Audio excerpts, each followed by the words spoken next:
A crowd of trembling people, demons, huddled before him. Though to be honest, from appearance alone, there was basically no difference. Usually, we only steal small trinkets from the human realm and take them back to trade, the frontmost one said, shaking with fear. The demon realm didn't have a common currency, so they often bartered. If something caught their eye, they'd trade for it, or if it didn't, they wouldn't. Between the demon race's questionable skill in craftsmanship and artistic tastes, to them, and every piece of human realm embroidery was a top-notch artisanal product. Therefore, all manner of ordinary trinkets from the human realm were exceedingly popular among demonkind. By contrast, the items they valued least were the various crystals with special effects that were a dime a dozen in their homeland. But being a dime a dozen in the demon realm didn't mean there wasn't a market for them amongst humans. Shen Qingqiu snapped his fan shut and spoke solemnly. This remote and destitute town, where neither birds shit nor chickens lay eggs, has poor production rates and a stagnant economy, and the level of general happiness is lower than average. It is wrong for you to profit from their misfortune. The minor demon was at a loss. He was pretty sure that in the moment he was captured, this lofty master had also been stealing, borrowing, clothes, as well as the fan with which he was happily fanning himself. I was compelled by my circumstances, Shen Qingqiu thought. Surely you can't expect me to wander around in clothes that had been exhumed from the dirt like some kind of savage. However, this actually opened up a new line of thought. These minor demons had never dared to do more than snoop and thieve here and there. But if he could supply them with an honest channel for small goods, perhaps within this world that revolved around cultivation and monster fighting, he could forge paths into a new frontier based on farming and amassing capital?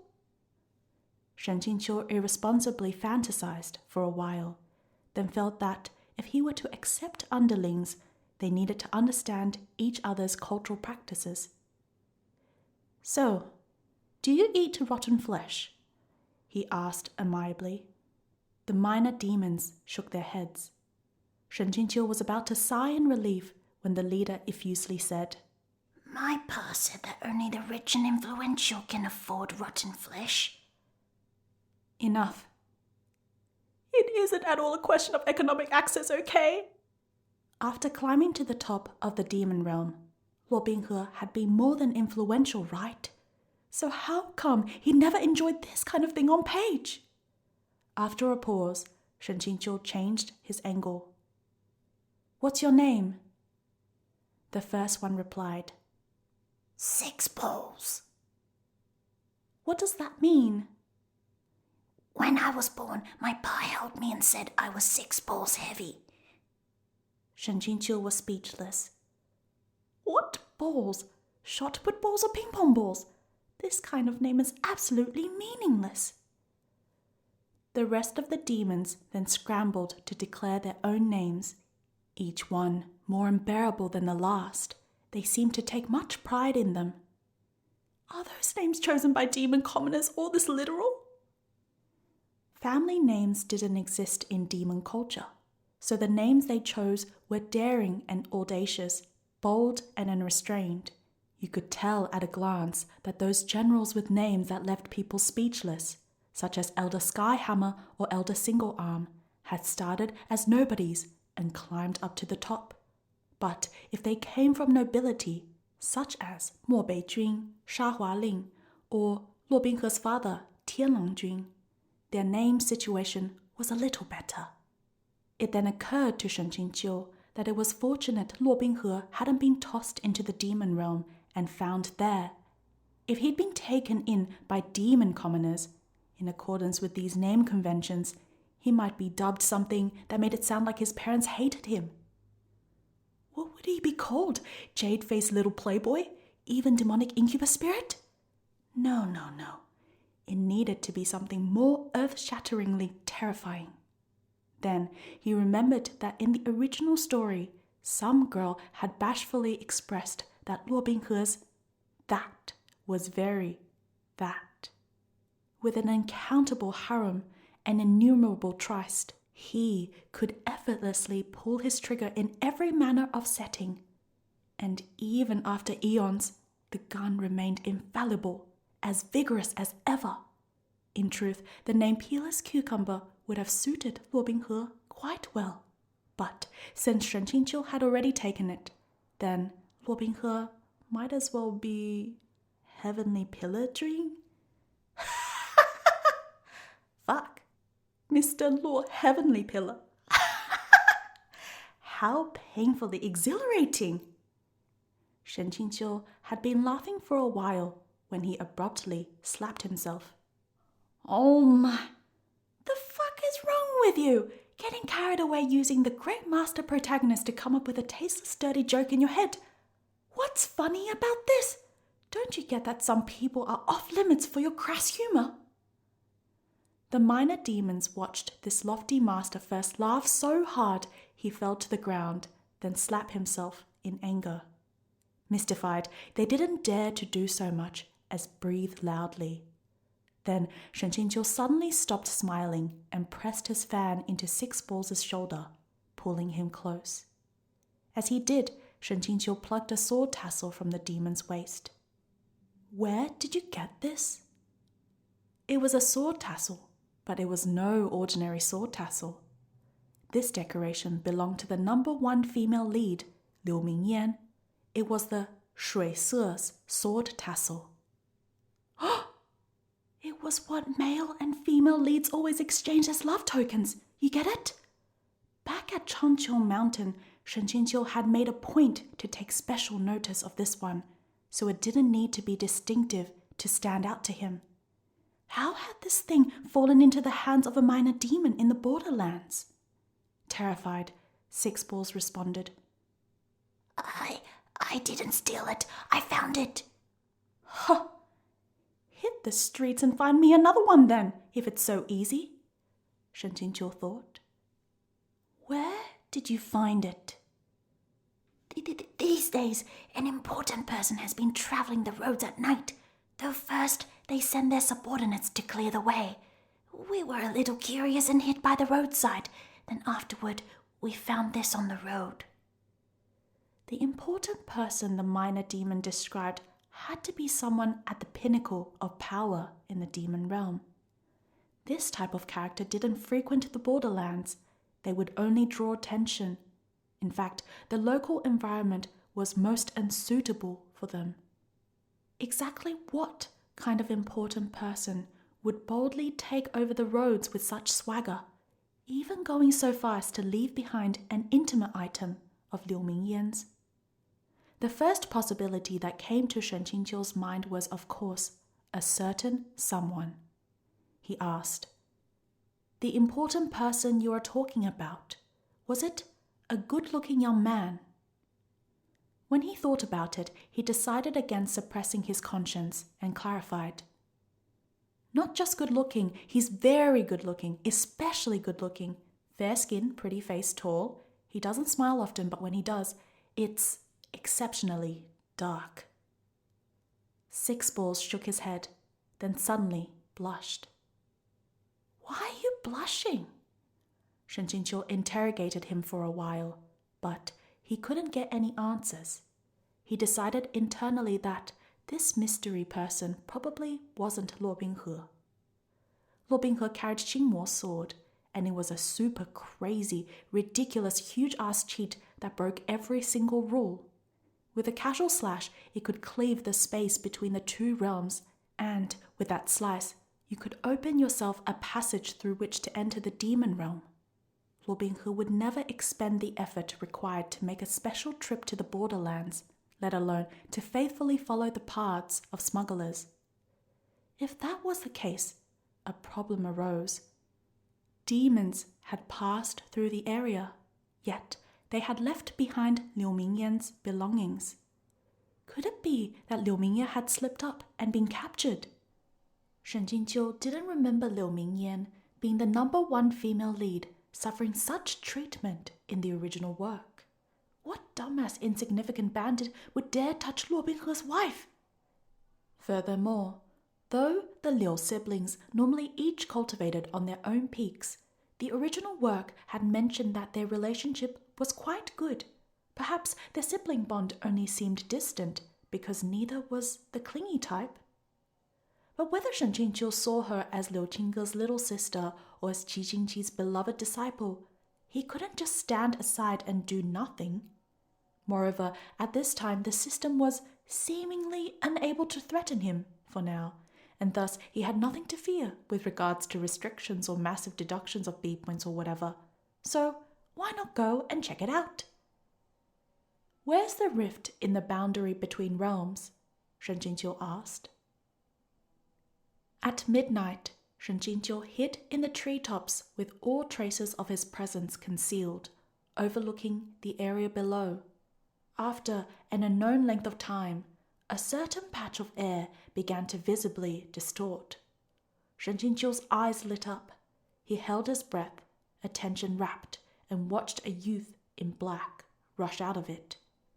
They were a great distance away from each other, but Shen Qingqiu's eyes were incredibly sharp, and he could see the boy clearly. This youth was around 17 or 18 years old, with a tense expression on his sharp and handsome face. Actually, Shen Qingqiu found that face somewhat familiar. He just couldn't remember where he'd seen it.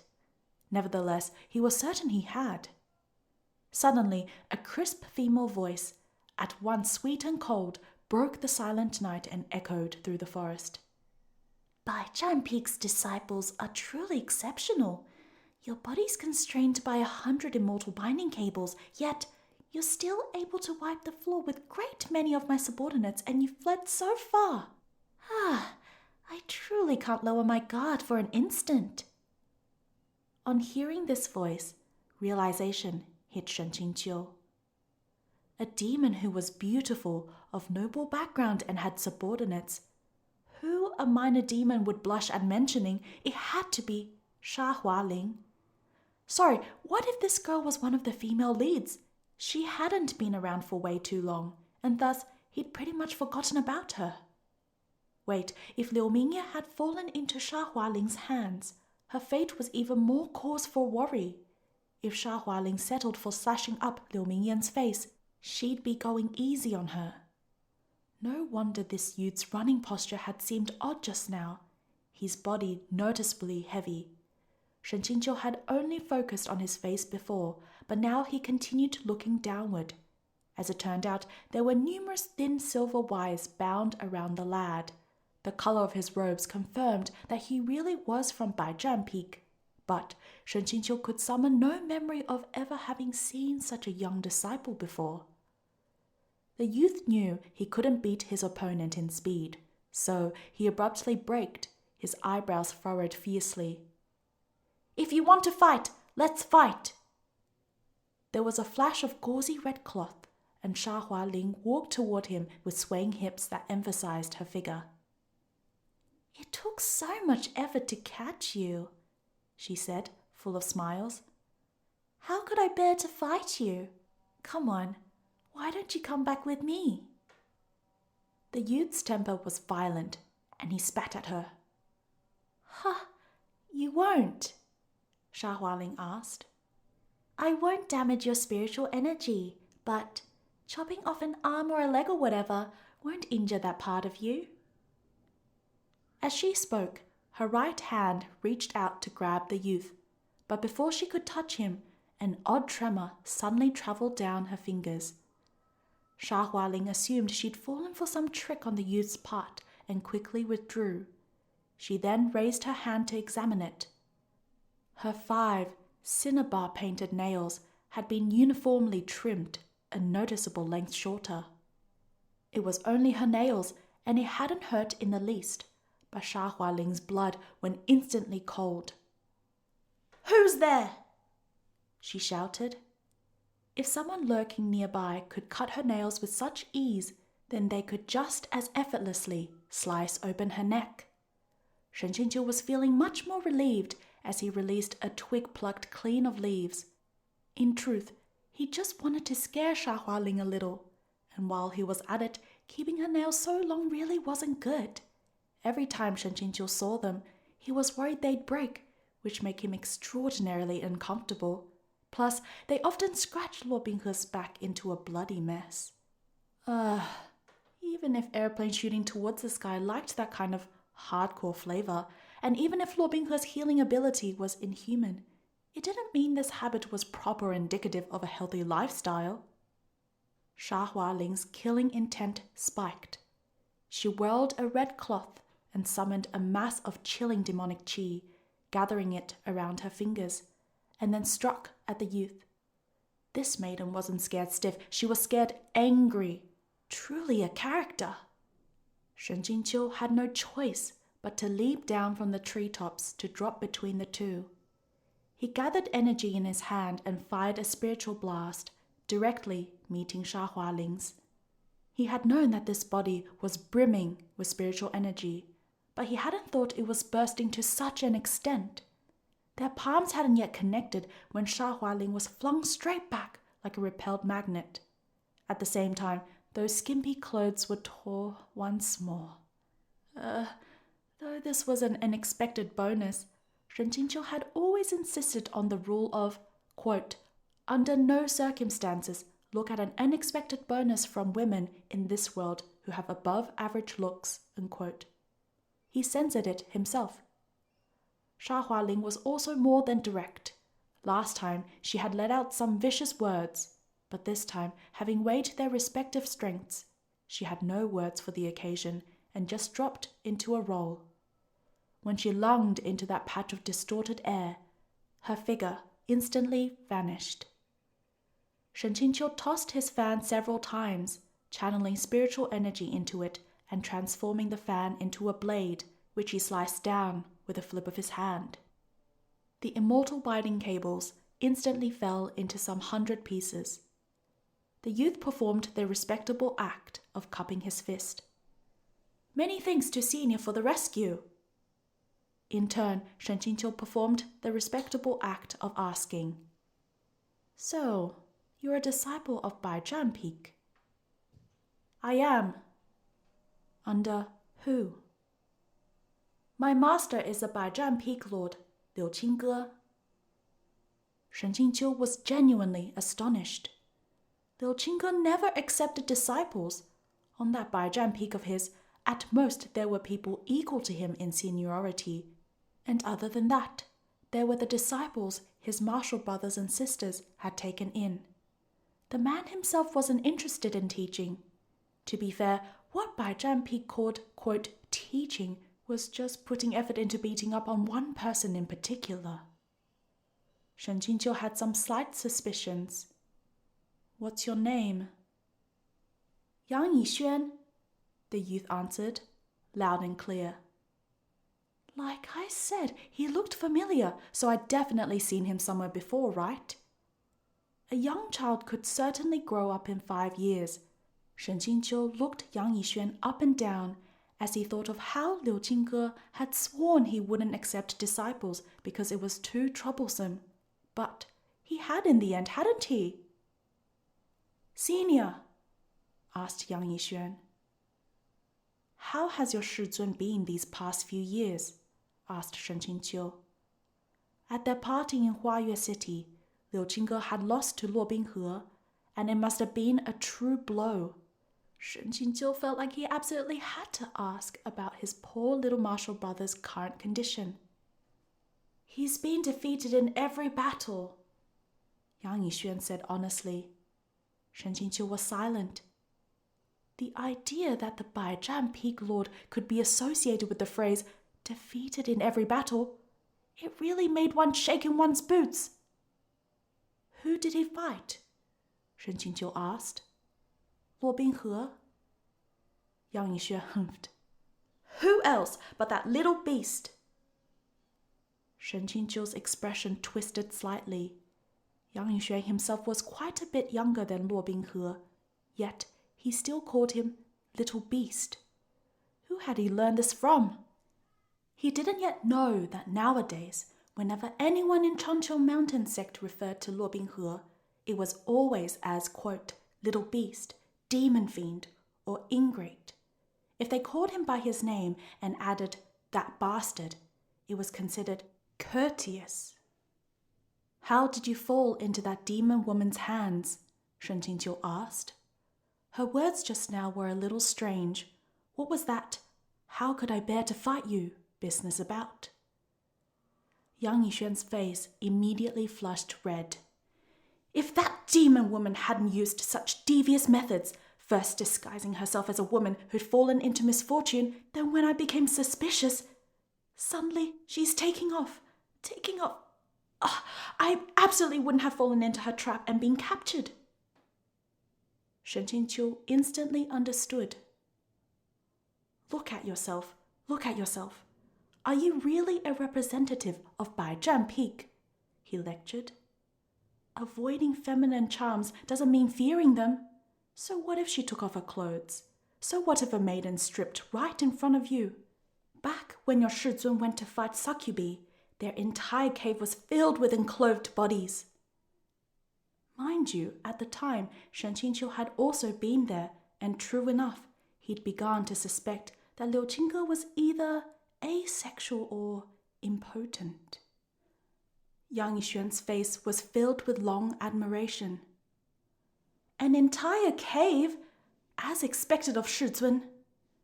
Then he said curiously, Does Senior know my master well? How else could you know of how my Shizun fought succubi? Shen Qingqiu coughed once. Old affairs. Getting back to the main topic, Sha Hualing hadn't just captured Yang Yixuan. She'd likely also taken Liu Mingyan. She would capture Changqiu Mountain Sect's disciples in such a high-profile manner for only one reason. Something had gone wrong with Luo Binghe. Luo Binghe's cultivation system was unscientific in the extreme. He had to multitask and coordinate the two systems within him in order to combine diametrically opposed forces into one working network. This meant that his spiritual and demonic chi had to operate as mutual checks and balances against each other. However, once Xing Mo Sword got involved, his demonic chi surged and the balance was lost, throwing the whole into disarray.